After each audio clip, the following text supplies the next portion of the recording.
I think we're in agreement on that one then. And with that, we will go to the next one. We got the Sea Eagles versus the Broncos. Of course, Tom Trbojevich's Manly Sea Eagles on red hot form. Only one loss in their last 5. Interestingly, that coming against top of the table right now, Penrith Panthers. Who's going to knock them off? Only time will tell. But you realistically, you can't look past the Sea Eagles at this point. They look so good with Trbojevic working out the back again. It was literally just that they were missing that link at that point. Yeah, they really, really missed him. They looked like a completely different team without Tommy Turbo there, which is worrying because we know based on this form he's going to be in Origin. So that Origin period is going to be absolutely brutal. But they're going to make it work while they still can. He's linking up perfectly with DCE. Jake Trbojevic, probably looked the most threatening. We know he's got the good ball playing skills, that beautiful little kind of, pump fake pass to Turbo to set him up for, I think, Saab's second try in the end. That was beautiful work from him. You got to give credit where credit's due. The Broncos have, and it feels weird saying this year, but they've looked okay the last 2 weeks. This Milford-Gamble combination is the one that they've got to stick with. They can't make any more changes. They can't, toss and turn and have another spinal adjustment if they can help it. Milford and Gamble look the goods. Isako is, their best player outside of Payne Haas. But I hate to say it, mate, we're 2 for 2 in agreement here. I'm definitely going the Sea Eagles. I'm going to go Sea Eagles 13+.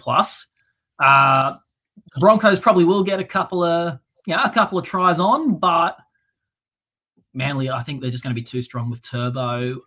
Yeah, you could argue that Trbojevic is due for another double, especially against the Broncos, who have struggled with maintaining and holding fullbacks in previous games. But I'm going to go with something a little more out there. They've been pretty brutal with their edge defense. It's been better since Pangai Jr.'s come on, but I'm going to go ahead and say, I'm going to butcher his name, I'm so sorry. Hamoli Olakau'atu, I think. I know I've absolutely butchered it. But Manly number 11, I think he goes over. It'll be a short ball off of Daly.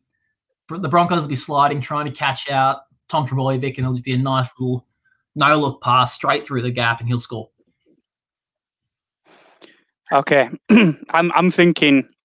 I mean, when you go through the points again, I know that the Sea Eagles were without Turbo for the start of the season. Now their points are starting to catch up a little bit, but Sea Eagles 177 scored to the Broncos 140, 234 conceded to the Broncos 240. So these teams both have little defensive slippages in them.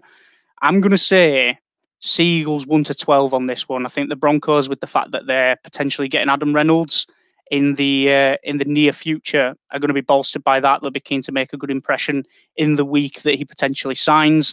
But I think the Sea Eagles take this one 1-12. And I'm going to say, if I'm going to pick an anytime try scorer, I fancy Josh Schuster coming out in the second row. I think it's interesting that they've put him in the 12 shirt. I think he's going to be very mobile. We know that he's got a good bit of footwork on him. If he gets outside of some of those bigger men, he gets on the inside of Ricky, or just, if he shows that he's going to go out the back to Trbojevic, people are going to slide, people are going to number up, and they're going to get caught short.